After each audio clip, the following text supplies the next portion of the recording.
आपण सारे धडपडतो, आपण सारे पुढे जायचा प्रयत्न करतो. त्याच्यातलं एक मनातली जी गोष्ट असते ती कुणाचीही म्हटली तरी एक निश्चित असते की मला माझं स्वातंत्र्य आहे, मी माझ्या पद्धतीने पुढे जाणार आहे. आणि म्हणून वेडी वाकडी वाट ज्याची त्याला चालू दे, मात्र, आणि हे महत्वाचं आहे, वेडी वाकडी वाट ज्याची त्याला चालू दे, मात्र त्याच्या डोळ्यात स्वप्न स्वतःच तरळू दे.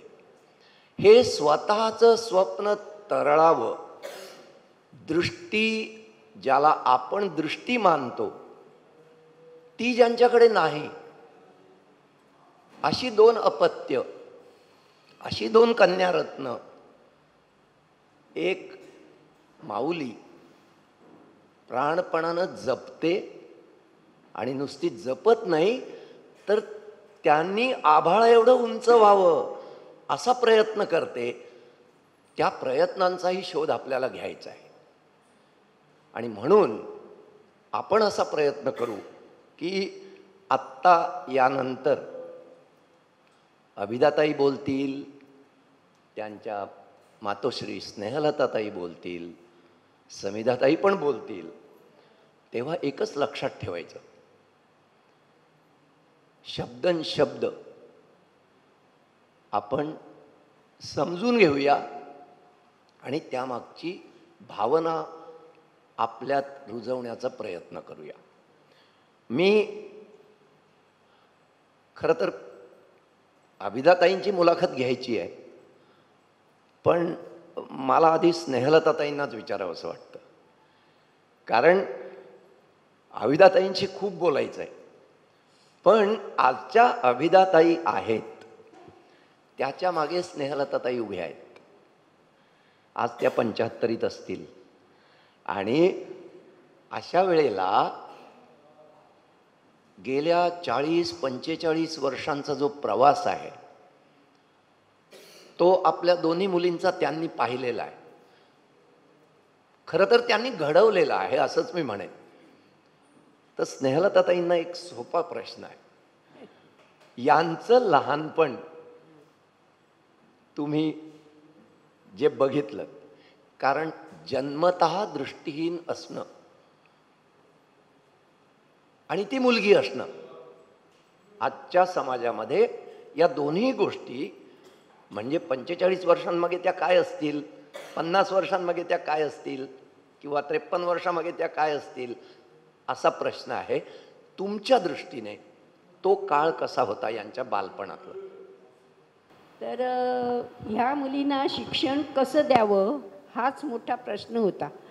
हां, कारण काय, सर्वजणं अंधशाळेत जात होती. माझी जी कल्पना होती की ह्यांनी अंधशाळेत न जाता डोळस मुलांच्या शाळेत जावं, ह्याचं कारण अभिदा. कारण अभिदा जेव्हा 3 वर्षाची होती तर तेव्हा ती शेजारची मुलगी आमची तिच्यावर खेळायची, इतर मुलींबरोबर खेळायची, आणि त्यावेळेला ती मुलगी शाळेत तिला घातलं होतं कारण ती हिच्यापेक्षा 3 वर्षांनी मोठी होती. तर हिला लहानपणापासून शिक्षणाची इतकी ओढ होती की त्या वयातही ती मला सांगायची की आई, मी त्या निमुताईबरोबर शाळेत जाते. आणि दरवेळी ते सांगायची, मी तिला त्रास देणार नाही, मी तिचा हात धरून जाईन आणि मी शिकेन तिकडे. आणि ती शाळेत नाही आली की ती तिच्या शेजारी, जेव्हा ती अभ्यास करायची तेव्हा ती तिच्या शेजारी बसायची आणि ती काय करते वगैरे हे.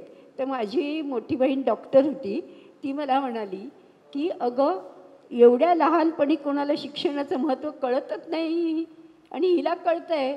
म्हणजे आमच्या लक्षात आलं ही इतर तिच्या वयाच्या मुलांपेक्षा खूप पुढे होती. आणि म्हणून मी ठरवलं की ज्या वेळेला डोळस मुलांच्या शाळेत जर घातलं तिला तर ती तितक्याच बरोबरीने पुढे जाईल. अंधांच्या घातलं तर काय होईल, हा तेच करतोय तसंच आपण, फारसं काही त्याच्यात फरक नाही पडणार. आणि त्यामुळे हा फायदा झाला की अंध मुलांच्या शाळेमध्ये भूमिती आणि हे शिकवत नाही, प्रयोगाचं हे, पण अभिधा आणि संविधाना भूमिती येते, म्हणजे 45 अंशाचा कोन काढायला सांगितला तरी तो येतो काढता. हा फायदा त्यांना SSCला नक्की झाला.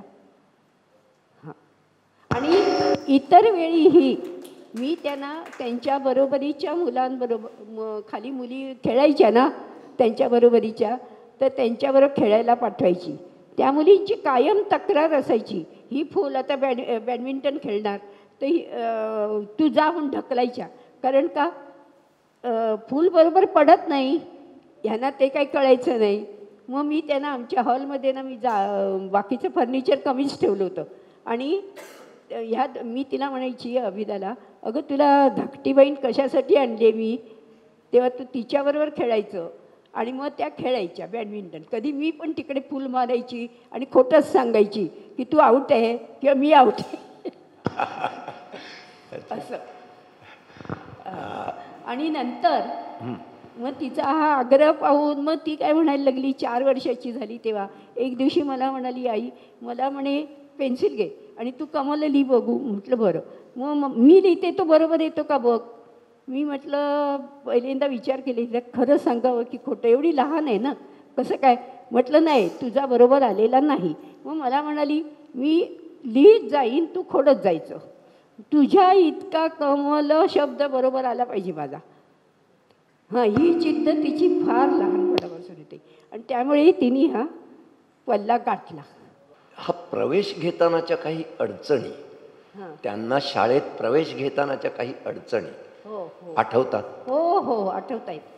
मग शेवटी 4 वर्ष आणि तिला मी नेहमी सांगायचे, हे बघ निमूताई बघ केवढी उंच आहे, तू तेवढी आहेस का. नाही. मग तू तेवढी झाली ना की बाई म्हणणार हिला शाळेत घेतो, आता घेत नाही तेवढ्या लहान मुलाला. मग हळूहळू तिला पटत नसायचं पण मी सांगते म्हणून ऐकायची. आणि मग शेवटी 4 वर्षाची मी तिला शाळेत घातलं.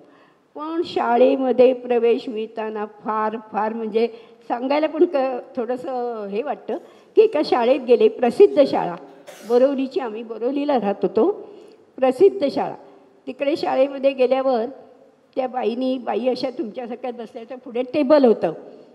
तर त्यांनी ना तिला लाल आणि निळी पेन्सिल दाखवली एवढ्या लांबून, म्हणजे अशी साधारण, हा रंग कोणता गं, हा रंग दुसऱ्याची दाखवली. ती म्हणाली मला कळत नाही आहे. मग मला त्या बाई म्हणाल्या, तिला तुम्ही ह्या शाळेत घालू नका कारण तिला रंग पण कळत नाही. म्हटलं बाई ही डिफिकल्टी आहे तिची आणि त्यामुळे कळत नाही, दिसत नाही आहे, ही डिफिकल्टी आहे. पण म्हटलं मला खात्री आहे ती चांगलं शिकू शकते.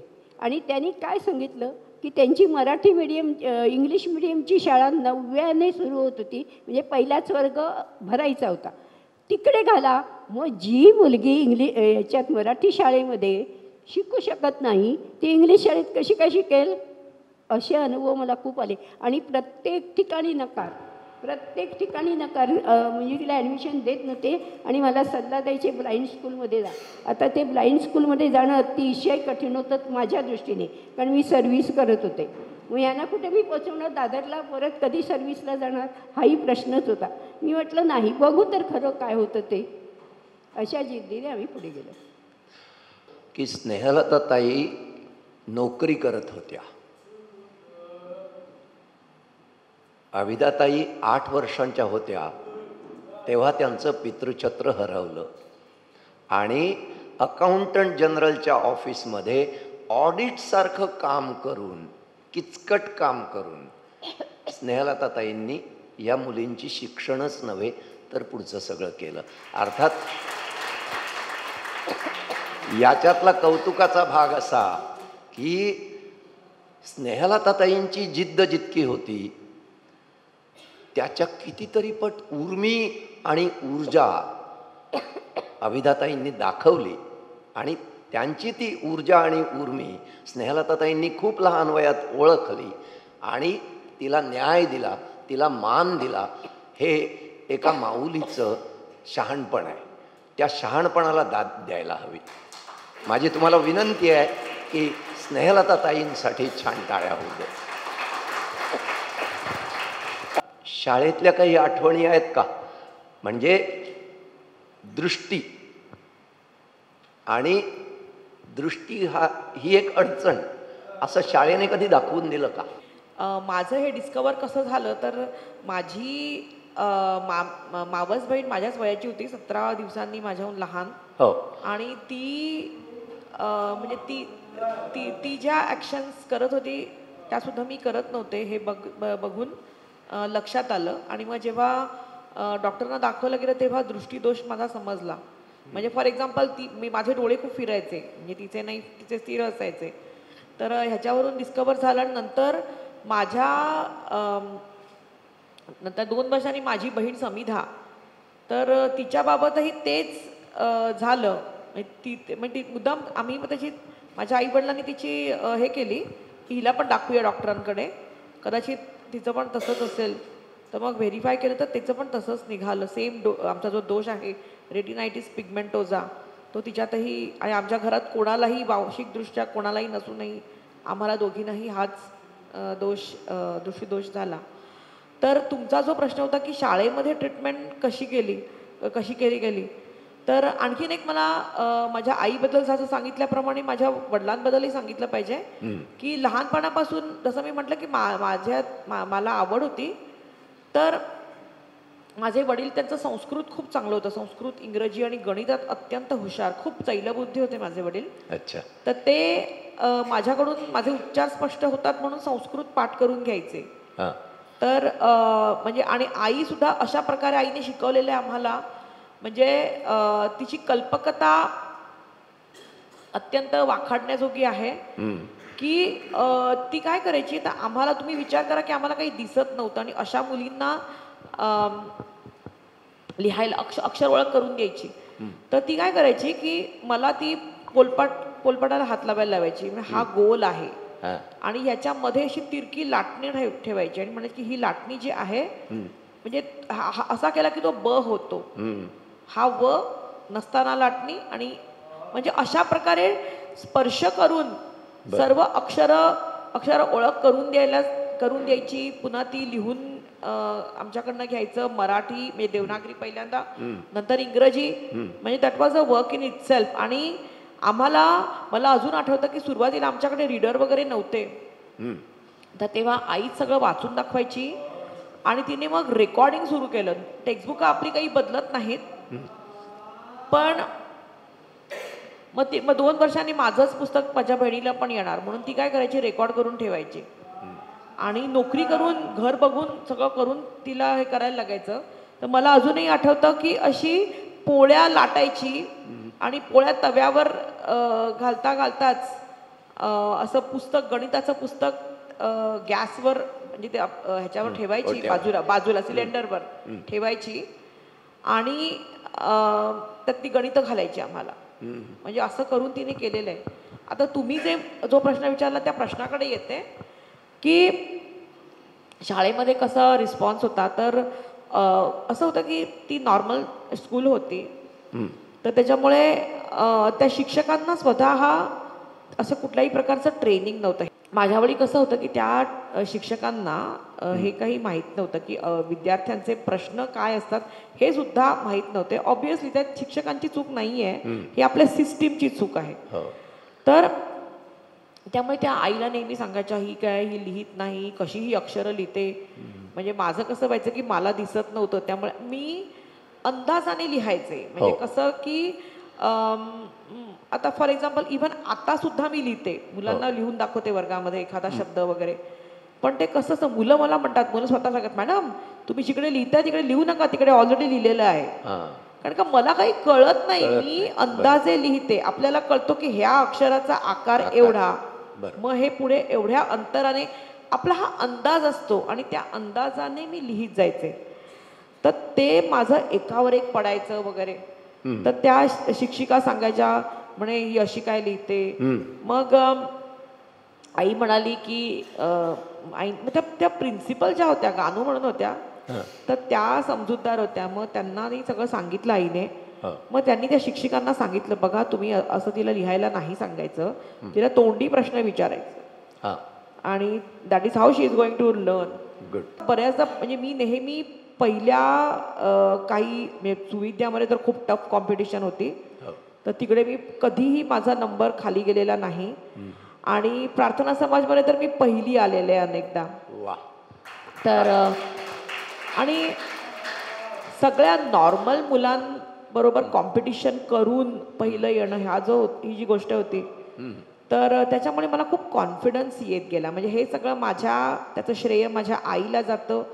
तिने जर, आणि ते वय असतं ना आपलं, कारण शेवटी माणसाचं कसं असतं की आपल्याला आपली पर्सनॅलिटी कशी घडते की आपल्याला एक्सपोजर काय मिळतं त्यावर आहे. सो तिने मला प्रायमरी स्कूल पासून पहिल्यापासून नॉर्मल मुलांबरोबर शिकण्याची जी संधी दिली, that was a landmark in my life.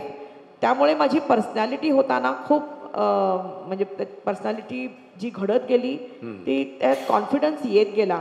आणि माझ्या आईचं आणखीन एक मला सांगितलं पाहिजे की तिने ना म्हणजे माझी आई काय किंवा वडील काय दोघांची ही वृत्ती अशी होती की शिक्षण ना समजून घ्या तुम्ही. पाठांतर हल्लीचे असतं ना की रट्टे मारणं आणि परीक्षेला बसणं, परीक्षेचा बाऊ करणं. आमच्याकडे असं होतं की ज्ञान घ्या.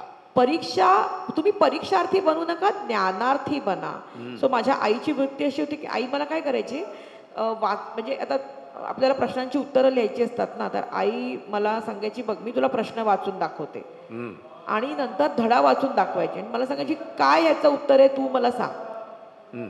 कधीही तिने मला रेडीमेड आन्सर्स प्रोव्हाइड केलेली नाहीत आणि मला गाईड मी कधी वापरलेलीच नाहीत.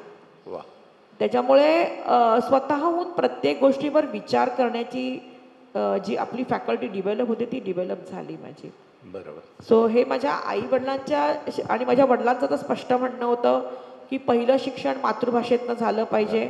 मला म्हणायचं तू इंग्रजी नंतर शिकशीलच, पण इंग्लिश जर तू मराठी मीडियममध्ये गेलीस तरी नंतर इंग्रजी शिकशील, पण जर इंग्रजी मीडियममध्ये पहिल्यापासून गेलीस तर मराठी शिकशील का नाही मला ठाऊक नाही. आणि हे आपण खरं होताना बघतो हल्लीच्या मुलांच्या बाबत. सो त्याबाबत सुद्धा म्हणजे माझ्या आणि आणखीन एक मला आठवण सांगायची आहे. आम्ही जे रायटर घेतो ना त्याबद्दल खूप फुसफुस असायची. अरे रायटर तुमचा पेपर लिहितो का? तर माझ्या बहिणीने त्या सरांना सरळ उत्तर दिलं की तुम्ही या ना आमचा पेपर लिहायला, म्हणजे तुम्हाला कळेल, तुम्हीच लिहा पेपर. शाबास. आणि एकदा मला आठवण आहे, आमचा संस्कृतचा पेपर होता आणि मला वेगळं बसवलं. आम्ही वेगळं बसतो ना जे रायटर घेतात ते. तर मला त्या बाई बाहेर येऊन सांगायला लागल्या, अगो तू केवढ्या मोठ्यांदा बोलते, जरा हळू बोल ना, सगळी मुलं तुझं ऐकून लिहित आहेत. अच्छा. सो कारण आमची जी शाळा होती ना प्रार्थना समाज, तर तिकडे म्हणजे जी मुलं यायची ना ती कामगारांची मुलं वगैरे, म्हणजे पहिली जनरेशन शिकते वगैरे असं होतं. आणि तिकडे हा संस्कृत विषय त्यांना भयंकर भारी व्हायचा. अच्छा. पाठांतर नाही व्हायचं. तर त्याच्यामुळे म्हणजे असं आहे. तर अशा बऱ्याच गोष्टी आहेत. आजचे पालक आणि शिक्षक, आपण बरेच जण शिक्षक आहोत, पालकही आहोत, आजोबाही असू, सगळ्यांचा मान राखून मी असं म्हणेन की त्यांचं मला आईने परीक्षार्थी केलं नाही, आई वडिलांनी ज्ञानार्थी केलं, हे वाक्य अधोरेखित करण्यासारखं आहे. कारण आज आपली सगळ्यांची धडपड परीक्षा, मार्क याच्यासाठी असते.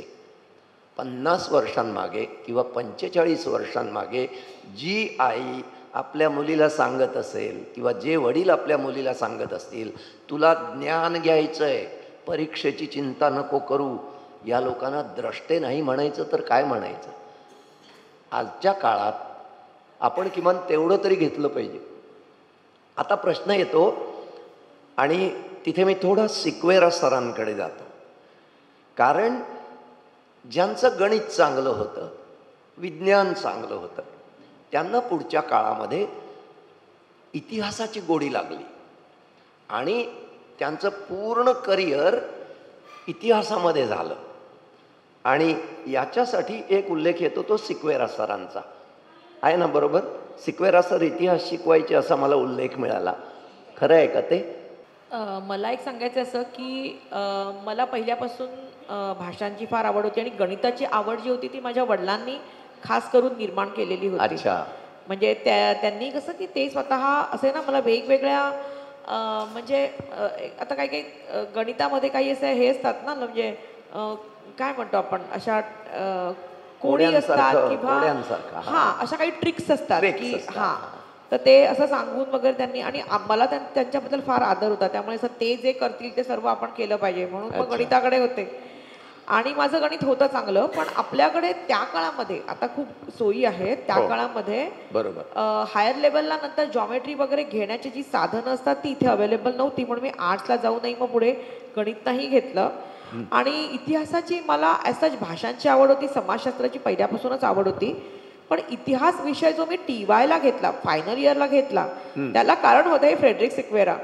तर ते आमच्याकडे होते, आमच्या कॉलेजमध्ये ते इतिहासाचे आमचे प्राध्यापक होते, आणि ते ज्या पद्धतीने इतिहासाचं विश्लेषण करायचे तर ते फार वेगळं होतं. म्हणजे आतापर्यंत आपल्याला काय शिकवलं जातं की इतिहास म्हणजे व्यक्ती आणि म्हणजे माणसं आणि डेट्स, व्यक्ती आणि तारखा, राजे आणि त्यांची युद्ध, बरोबर. तर ते आम्हाला नेहमी सांगायचे की इतिहास म्हणजे असं नाही, इतिहास म्हणजे सामान्य माणसाच्या आयुष्याचं दर्शन बरोबर इतिहासामध्ये होतं. इतिहास म्हणजे काय, म्हणजे ते माझे सबऑर्डन हिस्ट्री, हल्ली तो विचार आलाय ना, वंचितांचा इतिहास. तर तळागाळाच्या सामान्य माणसाचं आयुष्य की ज्याच्यामध्ये म्हणजे त्याच्यामध्ये सोशल लाईफ काय होतं त्या काळचं, पॉलिटिकल लाईफ काय होतं, आणि म्हणजे कल्चर काय होतं, असा जो इतिहासाचा अभ्यास आहे तो इतिहास आहे. आणि दुसरं ते एक अत्यंत महत्त्वाचं सांगायचं जे मला आयुष्यभर उपयोगी पडलं, ते म्हणजे इतिहास म्हणजे कार्यकारण भाव, कॉज इफेक्ट रिलेशनशिप. तर हे त्यांनी आम्हाला अशा पद्धतीने विचार करायला शिकवलं, आणि माझ्या मुलांनाही मी सांगते, त्यांना सुद्धा मी अशा पद्धतीने विचार करायला सांगते. आणि दुसरे एक माझे सर मला सांगितले पाहिजेत की प्रोफेसर मायदेव, तर त्यांचं एक वाक्य मी माझ्या मुलांना पण सांगते. ते खरं तर त्यांनी मला कधी शिकवलं नाही ऑफिशियली, म्हणजे आमच्या कॉलेजमध्ये नव्हते, म्हणजे होते ते एन्शंट इंडियन कल्चर त्यांनी विभाग सुरू केला, पण ते रिटायर्ड झाले. त्याच्यानंतर मी म्हणजे डिग्री कॉलेजमध्ये गेले, आणि मी एन्शंट इंडियन कल्चर सब्जेक्ट कधी घेतलाही नव्हता. तो माझ्या हिस्ट्रीमध्ये एक अख्खा पेपर होता AIC, म्हणून मी कधी घेतला नव्हता. तर त्यांच्याशी माझं पर्सनल इंटरॅक्शन म्हणजे व्हायची. तर ते मला एक नेहमी वाक्य सांगायचे की कुठलाही माणूस कितीही काळाच्या पुढे असला तरी त्याला एक मर्यादा असते. मला म्हणायचे की शिवाजी महाराजांना भवानी मातेने तलवारच दिली, मिसाईल दिले नाही. हे काय लक्षात ठेव. सो प्रत्येक माणसाच्या कर्तृत्वाला तो ज्या काळात वावरत असतो त्या समाज व्यवस्थेची मर्यादा असते, आणि ती माणसं का पुढे जातात, कारण त्या समाज इतर माणसांपेक्षा ते वेगळे ह्यासाठी असतात की आता गांधींच्या काळातले सगळे गांधी नाही झाले, कारण त्या माणसांना त्या समाज परिस्थितीचा अंदाज येतो, आणि तिला वळवायचा प्रयत्न करतात, किंवा त्या परिस्थितीवर स्वार होण्याची बुद्धिमत्ता आणि क्षमता त्यांच्यात असते. शिवाजी महाराजांच्या काळामध्ये किती लोक होते, पण सर्व लोक वतनदार होते. शिवाजी महाराजांनी ती साखळी तोडण्याचं धारिष्ट्य केलं. पहिला विचार केला, माणसाला पहिला विचार करायला लागतो, नंतर आपली कृती होते. विचार आपले पक्के असल्याशिवाय कृती ढोबळ होऊ शकत नाही. त्यामुळे शिवाजी महाराजांनी पहिला विचार केला की हे वतनदारी आणि हे असं राहणं हे बरोबर नाही आहे. या सर्व वतनदारांना एकत्र आणून आपण एक हिंदू पदपादशाहीची स्थापना करू शकतो, हा त्यांनी पहिला विचार केला, म्हणून त्यांनी कृती केली. सो त्यांनी त्याच परिस्थितीमध्ये जन्माला येऊन देखील त्यांनी समाजापेक्षा वेगळा विचार केला आणि तो कृतीमध्ये आणला. आणि मी मुलांना नेहमी सांगते की मला आज ह्या स्टेजला म्हणजे लहानपणी आपल्या एखाद्या म्हणजे नेत्याबद्दलची आपली परसेप्शन्स पण बदलत जातात, जसं आपलं वय वाढत जातं, आपले अनुभव वाढतात तसं. तर मी मुलांना सांगते की ह्या वयामध्ये मला शिवाजी महाराजांचा विचार असा वाटतो की त्यांनी जेव्हा सुरू केलं तेव्हा त्यांच्या फेवरमध्ये काहीच नव्हतं, सगळं त्यांच्या अगेन्स्ट होतं, आणि त्यांनी केवळ त्या परिस्थितीचं नीट आकलन करून आणि वेगळ्या वेगळ्या वेळी वेगवेगळ्या प्रकारच्या स्ट्रॅटेजीज आणि हे वापरून आपल्याला हवी तशी परिस्थिती निर्माण केली. हे त्यांचं कर्तृत्व आहे.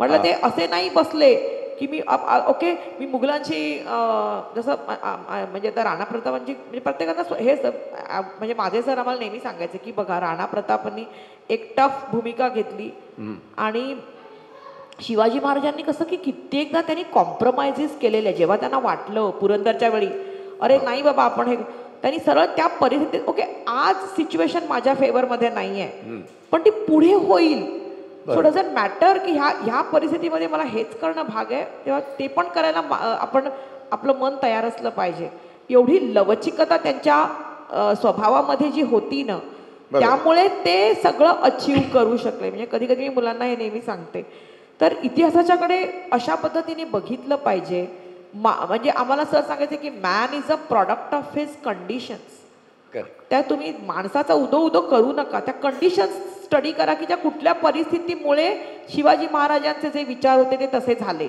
बरोबर शिवाजी महाराजांच्या जागी शिवाजी महाराज नसेल तर दुसरा कुठलाही माणूस आला असता त्याच्याकडे तेवढंच ॲबिलिटी त्याच्याकडे असेल तर तुम्ही माणसांचा उदो करू नका त्यांना आपण मानतोय शिवाजी महाराजांना आपण का ग्रेट मानतोय कारण त्या काळातल्या लोकांपेक्षा त्यांचे विचार वेगळे होते आणि त्यांना ते करून दाखवण्याचं कर्तृत्व होतं अभिदाताई एक वेगळा प्रश्न म्हणजे अभिदाताईंना 15 भाषा येतात तुमचा विश्वास बसेल अभिदाताईंना 15 भाषा येतात कोकणी ही त्यांच्या आईवडिलांकडून आलेली भाषा कारण मूळ घर करमळीचं धुमटकरांचं आपल्या स्नेहलताताई पण गोव्याच्या फक्त सगळा जन्म मुंबईत गेला म्हणजे कोकणी आहे मराठी आहे हिंदी आहे इंग्रजी आहे या तर आपल्या रोजच्या पण याच्या नंतरच्या भाषांचा जर तुम्ही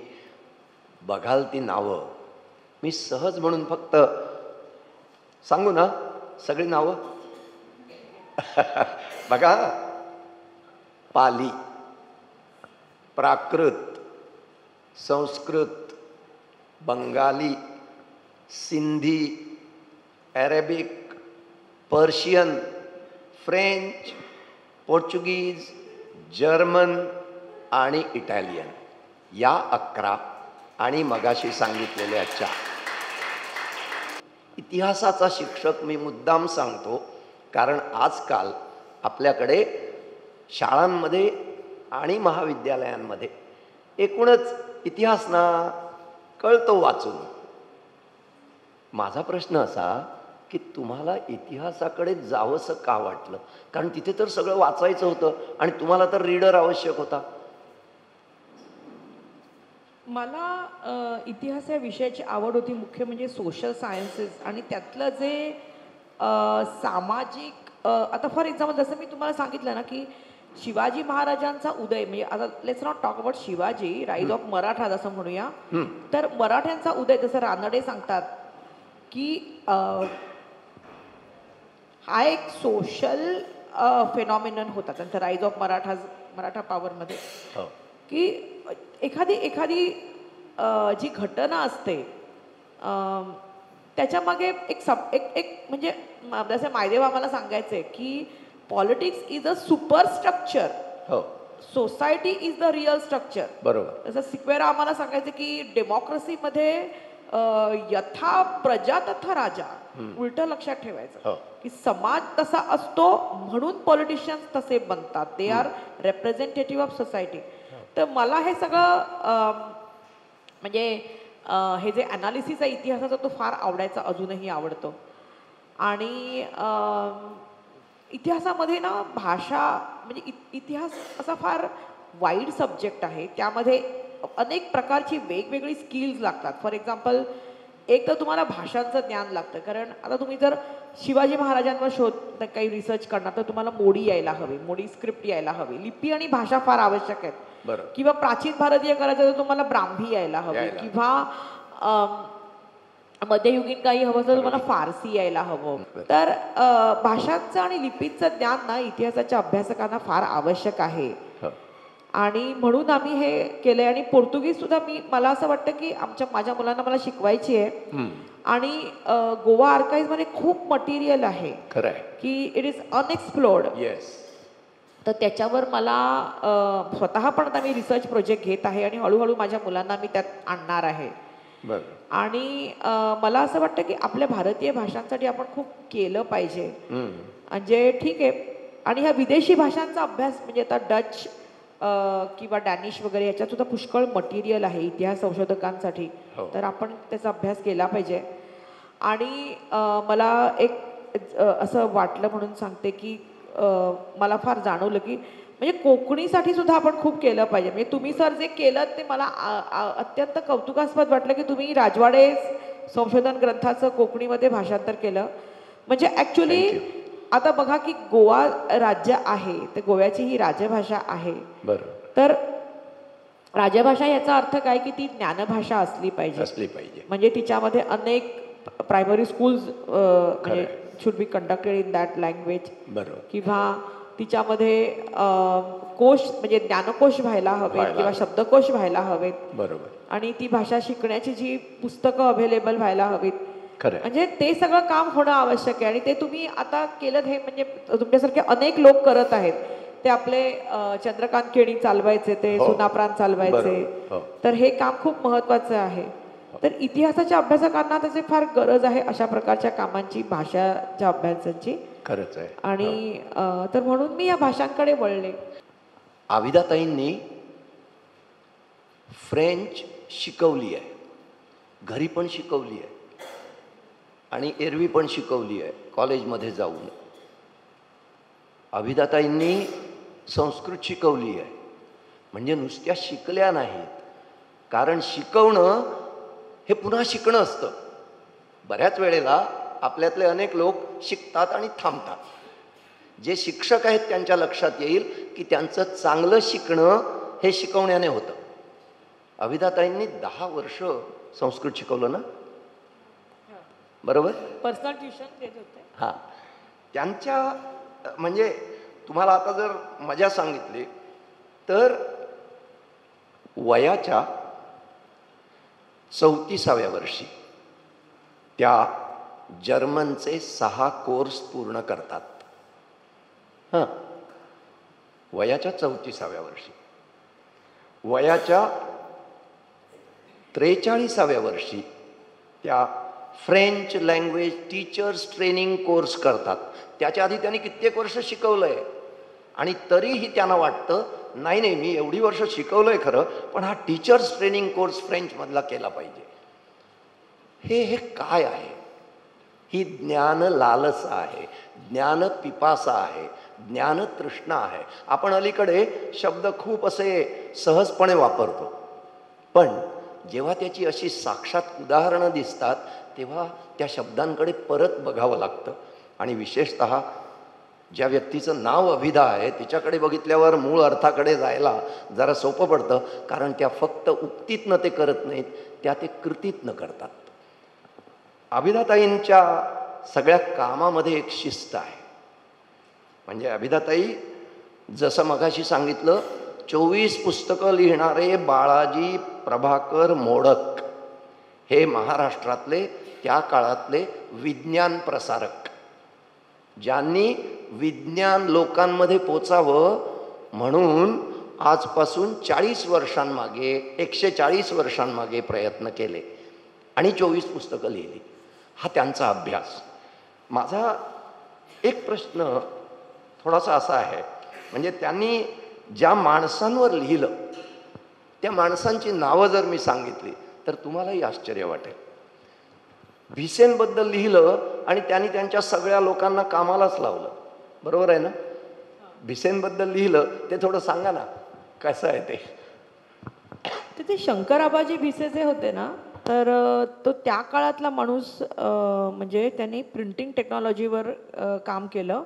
त्यांनी प्रिंटर काढले, म्हणजे टाईपरायटर रादर, आणि त्याचा पुढे खूप उपयोग झाला. म्हणजे त्यांनी ज्या प्रकारचा टाईपरायटर तयार केले त्यावरनं भारतीय भाषांचे फॉन्ट्स आपल्याला हे तयार करणं सोपं गेलं.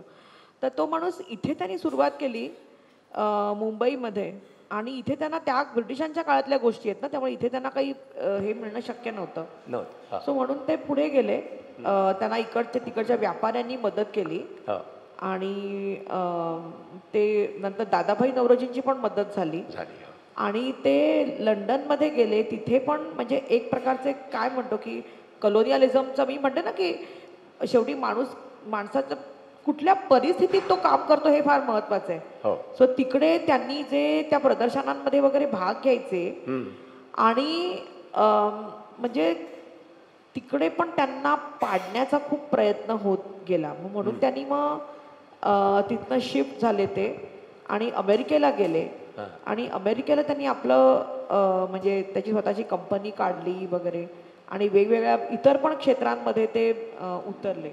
तर अशी अनेक माणसं आहेत. म्हणजे खानखोजे म्हणून होते, ते टिळकवादी होते आणि नंतर ते अमेरिकेत जाऊन त्यांनी मिलिटरीचं आणि ॲग्रिकल्चरचं शिक्षण घेतलं. मग ते क्रांतिकारी कार्यामध्ये होते. म्हणजे त्यांनी गदर पार्टी आपल्याला माहीत असेल तर पहिल्या महायुद्धाच्या वेळी त्यांनी म्हणजे ब्रिटिशांच्या अगेन्स्ट जर्मनीला मदत करून वगैरे असं ते सगळं केलं होतं.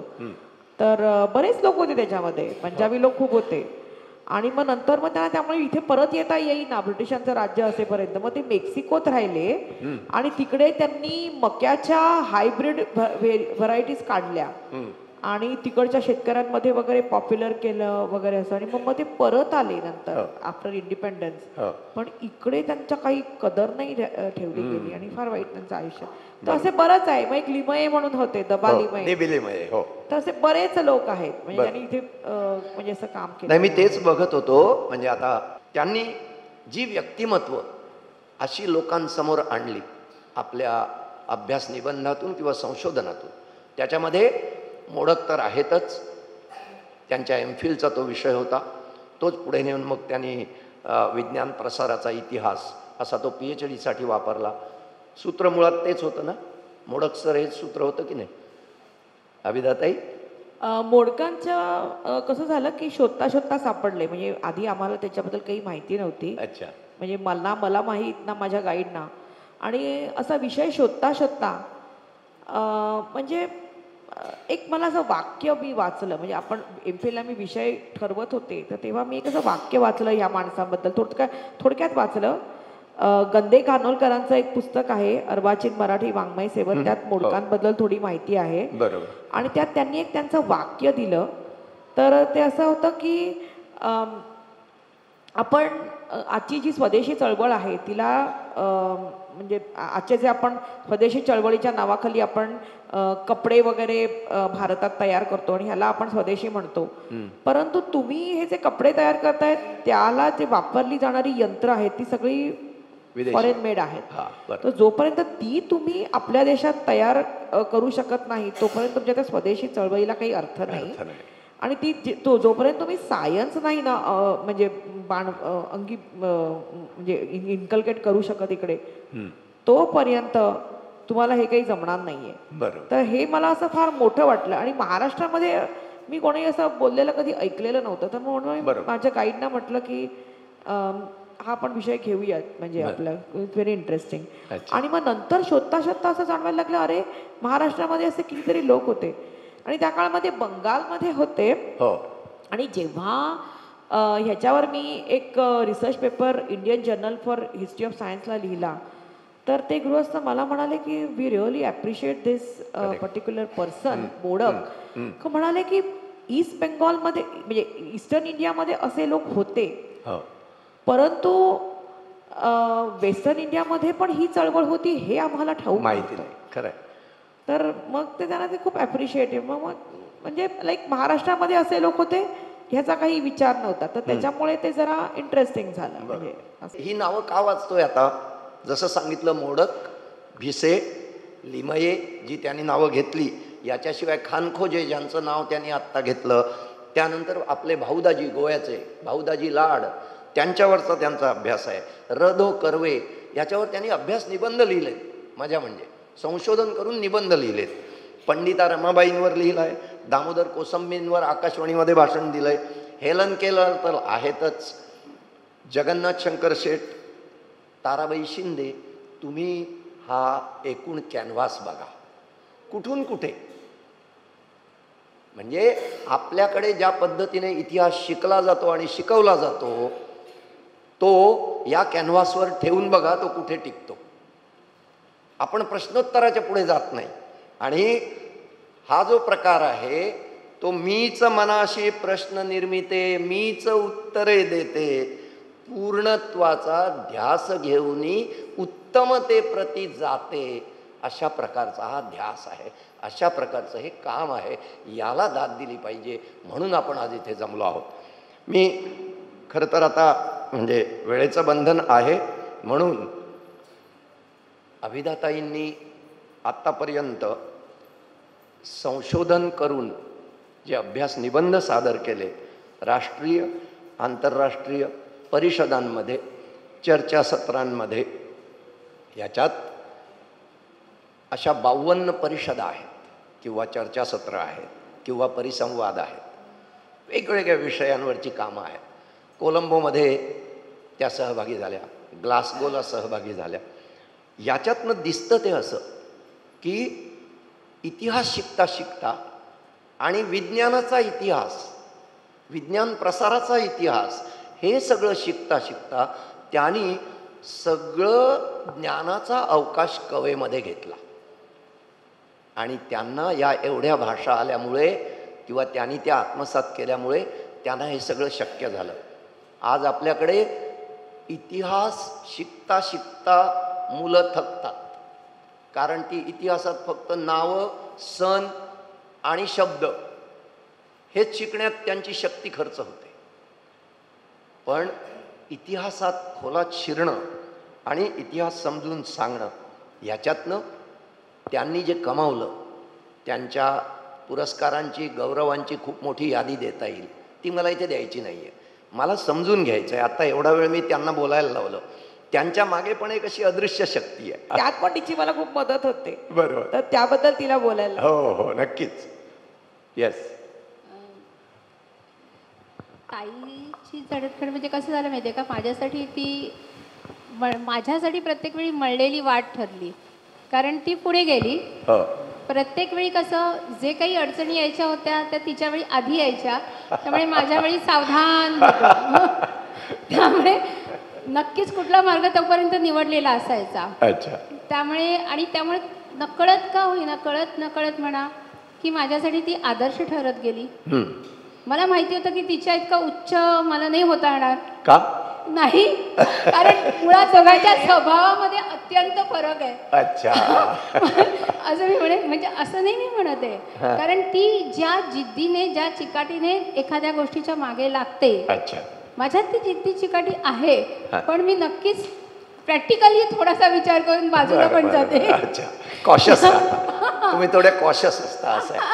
काही म्हणा तुम्ही, कुठलंही कोणतंच नाव देऊ शकता. पण it's a reality of the life is that की काळाच्या पुढे जाणं आणि द्रष्टे होणं. आपण जनरली एक मराठीत म्हणतो की स्वातंत्र्य सेनानी जन्मावा पण तो शेजारच्या घरावर, असं आहे. त्यामुळे मी जाऊ दे, माझ्या शेजारी माझी बहीण आहे, I prefer that. But yes, की तिच्यामुळे मला एवढं नक्की कळलं की मी जसं म्हणाले की प्रत्येक वेळी ज्या अडचणी यायच्या तेव्हा ती ढाल होती, कारण तिच्यावरती त्या आधी बरसून गेलेल्या असायच्या. त्यामुळे ॲटोमॅटिकली मला, जसं तुम्ही ॲडमिशनच्या बाबतीत वगैरे म्हणालात, की जो अनुभव शाळेमध्ये आला आणि अगदी एज्युकेशन डायरेक्टरच्या मदतीने तिला पहिल्यांदा आईने पहिलीमध्ये ॲडमिशन मिळवून दिली, तो प्रसंग जसा घडला तसं तिला काही अनुभव आले शाळेमध्ये, ते मलाही येत होते. पण होत काय होतं की प्रत्येक वेळी पुढे जायच्या आधी मला कळायचं की हा मला अनुभव येण्याची चान्सेस आहे. I have to prepare my self. म्हणजे तो एक भाग होता. आणि एक गोष्ट मी आईबद्दल सांगू इच्छिते की आज आपण आपल्या एज्युकेशन सिस्टीममध्ये शॅडो टीचर, स्पेशल एज्युकेशनला महत्त्व देतो, पण 50 वर्षापूर्वी ही संकल्पना नव्हती. आणि त्या म्हणजे जसं काळाचा विचार करून जर आपण त्या व्यक्तीच्या विचारांचा विचार केला तर ती द्रष्टे होती, माझे वडील द्रष्टे होते, आणि तो द्रष्टेपणा नक्की ताईत आलाय, पण तो वेगळ्या पद्धतीने वाटलाय. मग आता तुम्हाला जर म्हणजे हे जर तुम्ही मान्य केलं तर खरं तर आईबद्दल तुम्ही काहीतरी लिहिलं पाहिजे. कारण आईबद्दल तुमच्या दोघांच्याही मनात एवढं काही आहे ना, दोघींच्याही मनात, हां, म्हणजे ते व्यक्त होत नाही असं वाटतंय मला. तुम्ही ते मोघम काहीतरी सांगताय, तुमच्या आठवणी खूप असतील, तुम्हाला लक्षात येत आहे अरे आईने त्यावेळी हे केलं म्हणून माझं हे झालं. मी तर तुम्हाला विनंतीच करीन दोघींनाही, एक जॉईंट प्रोजेक्ट करा आणि आई विचार नाही, प्रयत्न आहे नक्कीच. कारण त्या गोष्टी लिहिताना काही गोष्टी तिच्या स्वतःच्या तिने त्या कशा केल्या हे आठवताना कधी कधी तिला ते पेन होतं. हो आणि येस ऑफकोर्स की त्यावेळी ते होऊन जाणंही महत्वाचं हो, असतं. बरोबर. त्यामुळे म्हणावं तसं फटाफट सगळ्याच गोष्टी करता येत नाही. खरं. पण येस नक्की आहे. हो. आणि विचार पण आम्ही आईला नेहमी म्हणतो की तू तुझ्या आठवणी लिहायला सुरुवात कर आणि जशा आठवतात तशा लिहित जा, म्हणजे त्यातनं खूप जगाला काही कळेल की तू, म्हणजे तिचा अनुभव असा नाहीये, पण माझं म्हणणं की तो जो अनुभव होता तो त्याचा कोणाला तरी उपयोग होईल, किंवा तो वेगळा अनुभव होता, वेगळ्या वाटेने चालली होती. आपण आता चाललोय म्हणजे अभिदाताईंचा प्रवास कुठून कुठे. कल्पना करा, हिस्ट्री ऑफ सायन्स या एका विषयावर त्यांनी केलेलं काम, पण त्यांनी स्वतः जे विषय समजून घ्यायचा प्रयत्न केला आहे त्याच्यामध्ये कितीतरी गोष्टी आहेत. त्या गोष्टी जर मी सांगायला गेलो तर पुन्हा असाच वेळ लागेल. म्हणजे त्यांनी इतके सगळे सर्टिफिकेट कोर्स केले, इतके सगळे डिप्लोमा केले इतक्या भाषांचे, आणि तेही पुन्हा कुठल्या एम्बसीकडून, कुठल्या देशाच्या कल्चरल सेंटरकडून, कुठल्या विद्यापीठातून, कुठे ती बंगाली प्रचार सभा आणि तिचे बंगाली अभ्यासक्रम ते त्यांनी पूर्ण केले. असं करत करत त्या इथपर्यंत आले आहेत. त्यांनी पोस्ट ग्रॅज्युएट डिप्लोमा कशामध्ये करावेत? म्युझिओलॉजी, त्या इतिहासाच्या आहेत, त्यामुळे आर्किओलॉजी, आर्काइव्ह, म्युझियम्स हे त्याला संलग्न विषय आहेत. म्युझिओलॉजीवरती पोस्ट ग्रॅज्युएट डिप्लोमा, कंपॅरेटिव्ह मायथॉलॉजीवरती. कल्पना करा, म्हणजे आपला विषय हा पुस्तकापुरता नाही, आपला विषय हा विशिष्ट काळापुरता नाही, तर पुढे काय लागणार आहे आणि आज आहे काय, आधीचं काय आपल्याला शोधून काढायचं आहे, असा हा त्रिकालदर्शी प्रवास आहे. आणि तो त्या एका जन्मात करताहेत याचं कौतुक आहे. त्यांनी कंपॅरेटिव्ह मायथॉलॉजी तर सांगितलंच, याच्याही पेक्षा चांगली गोष्ट म्हणजे त्यांनी वयाच्या 43व्या वर्षी मध्यमा पूर्ण केली आहे गायनामध्ये गांधर्व महाविद्यालयाची, वयाच्या 43व्या वर्षी. आणि वयाच्या 42व्या वर्षी कथ्थकची प्रारंभिक केली आहे. म्हणजे आपल्याला जर वाटत असेल की या फक्त ते पुस्तकं घेऊन बसले आहेत, तर तसंही नाही आहे. त्या नुसत्या शब्द सांगाती नाही आहेत, तर त्या सुरांच्या पुजारी पण आहेत.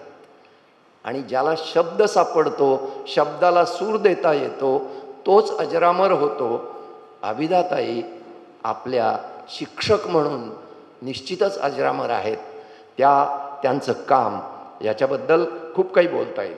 आता आपलं शेवटचं, ती जी फेलोशिप मिळाली ना, बाकीच्या गौरवांचं नाही सांगत, त्या फेलोशिपबद्दल तुम्हीच सांगा.